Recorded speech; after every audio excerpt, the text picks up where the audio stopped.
Sir, आज आपके द्वारा एक प्रेस वार्ता का आयोजन कराया जा रहा है। क्या मुख्य विषय है प्रेस वार्ता का?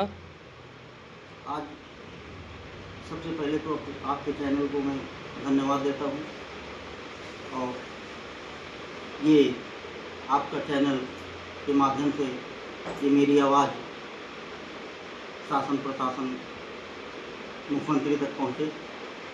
मैं प्रधान धनराज यादव, प्रधान संघ अध्यक्ष जिला राजली, मैं सबसे पहले नवनिर्वाचित जिलाध्यक्ष संगठन की तरफ से बना हूँ।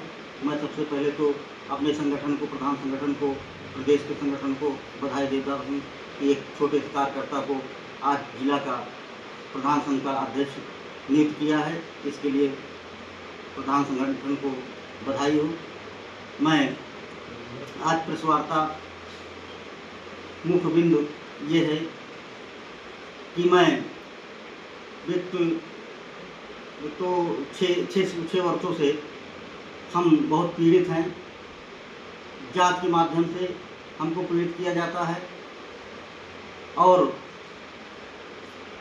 नेताओं द्वारा, जो यहाँ के विधायक हैं वर्तमान मनोज कुमार पांडे जी, अभी सपा में थे, सपा छोड़ के भाजपा में गए हैं। जहाँ जाते हैं ये दीमक का काम करते हैं। कार्यकर्ताओं को पीड़ित करना, प्रधानों को पीड़ित करना, ये इनका स्वभाव है। और मैं ये जरूर कहूँगा कि जांच हो, निष्पक्ष जांच हो, जांच करवा लें। और हमने माननीय मुख्यमंत्री जी को लिख के भी दिया है कि ठीक है, इनकी भी जांच होनी चाहिए। खैर वो माननीय मुख्यमंत्री जी संज्ञान में लेंगे उसको। आज ऊंचाहार देहात का हमारी ग्राम सभा का खाता भी सीज करा दिया गया है।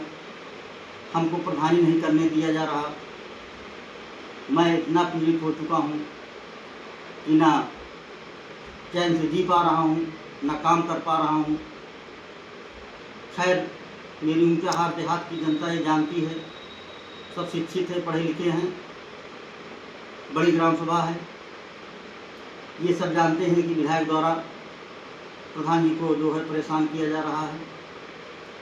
और मैं ये जरूर कहूँगा कि जो शिकायतकर्ता, इस याचिका समिति का शिकायतकर्ता है वो शशिकांत उपाध्याय जी, वो 12/4/2021 को ख़त्म हो गए हैं। उनकी याचिका समिति के माध्यम से माननीय विधायक जी मनोज कुमार पांडे द्वारा ये मुद्दा उठाया गया। ऊंचाहार देहात का इथवल कंदरावा तीनों ग्राम सभाओं की जांच कराई जाए, जिसमें कि 2 ग्राम सभाओं को छोड़ दिया गया। खाली ऊंचाहार देहात की जांच कराई गई और इन्होंने अपने चाहते जो अधिकारी हैं उनको लगा के और मेरी जांच कराई गई। जांच इस तरह से हुई कि कोई प्रोवे में नहीं बचा कि जिस प्रोवे में लगातार अधिकारी एक साथ 50-60 लोगों को लगा के जांच हुई। जांच होने के बाद 8-9 बजे तक जांच चली। फिर उसके बाद ब्लॉक में रात में 1 बजे तक रिपोर्ट बनी। रिपोर्ट बनने के बाद हमारे ऊपर फर्जी गमन का 1,75,000 रुपया का रिकवरी निकालने का काम किया। एक बार उसी काम का टीएसी टीम ने जांच किया, 2225 रुपया निकाला। फिर दोबारा इन्होंने जांच कराई अपने लोगों को भेज के, इन्होंने 39,000 रुपया उसी काम का रिकवरी निकाला।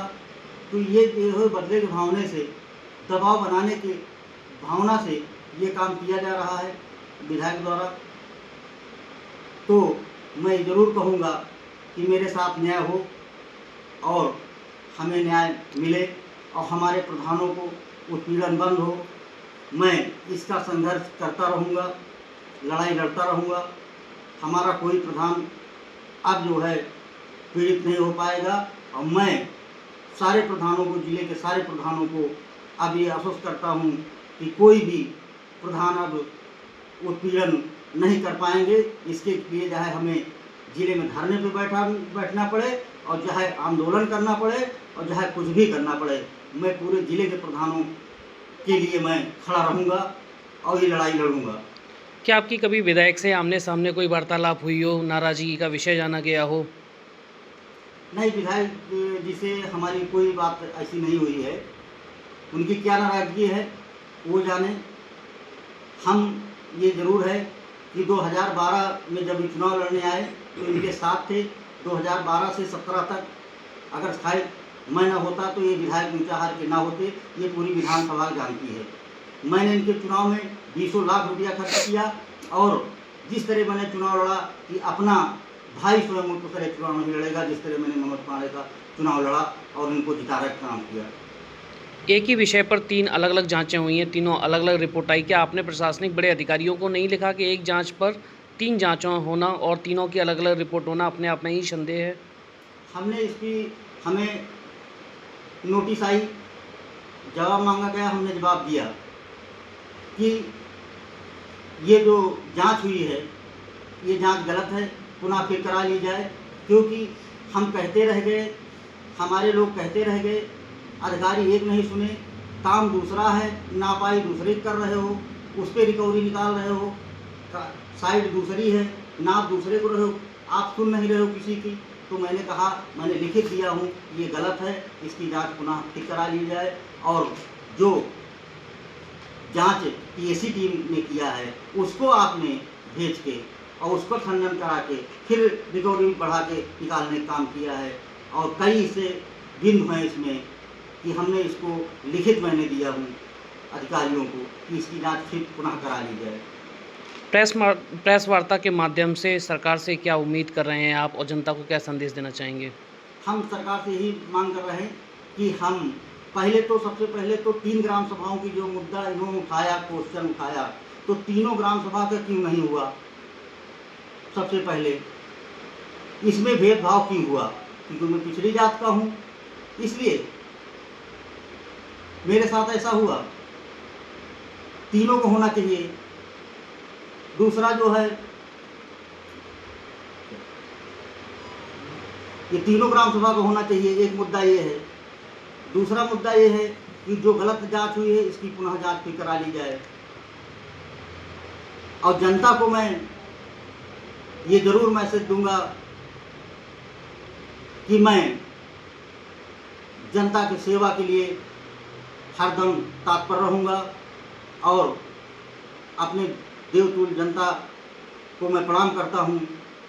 जब तक इस शरीर में एक कतरा खून रहेगा, जनता के लिए मैं लड़ता रहूंगा और इस विधायक से जिस तरह से होगा मैं लड़ूंगा और जनता के, क्योंकि मेरा इतना शोषण हुआ है और मेरी जनता का इतना शोषण हुआ, क्योंकि विकास जो 5 साल 6 साल से जो विकास मेरा रोक दिया गया है, आज नहीं तो आज मेरी ऊंचाहार देहात में विकास और तेजी से होता और विकास होता। कुछ समय बाद फिर से त्रिस्तरीय पंचायत चुनाव होने जा रहे हैं, तो उसको लेकर आपकी कैसी तैयारी है? चुनाव होने जा रहे हैं, चुनाव हमारा जनता लड़ेगी, क्योंकि जनता जान रही है मैं 15 साल से प्रधान हूँ और जनता में मेरी छवि ऊंचाहार देहात तो है ही है। आप पूरे विधानसभा में ये है हमारी छवि को, आज तक मैंने किसी को अपशब्द नहीं कहा है और कोई किसी व्यक्ति को मैंने कुछ कहा नहीं हूँ। और जिस तरह गया है 12 बजे रात में गया, 1 बजे रात में गया है, तो मैं उसके लिए मैं हरदम खड़ा रहा हूँ। इसीलिए जनता मुझे बराबर चुनती आ रही है। हमको अगर जनता ने 4 बात कह भी दिया है तो मैं सुन के चला गया हूँ और उसके यहाँ कुछ दुख पड़ा है तो सुबह मैं फिर उसके दरवाजे खड़ा रहा हूँ। इसलिए जनता मुझे चाहती है और जनता हमें चुनाव जिताएगी, इसमें कोई दो राय नहीं है। मैं जनता के सेवक हूँ और जनता की सेवा करता रहूँगा। जब तक इस शरीर में एक कतरा खून रहेगा मैं न डरा हूँ, न डरूँगा, न लड़ूँ, टूटूँगा और धन्यवाद।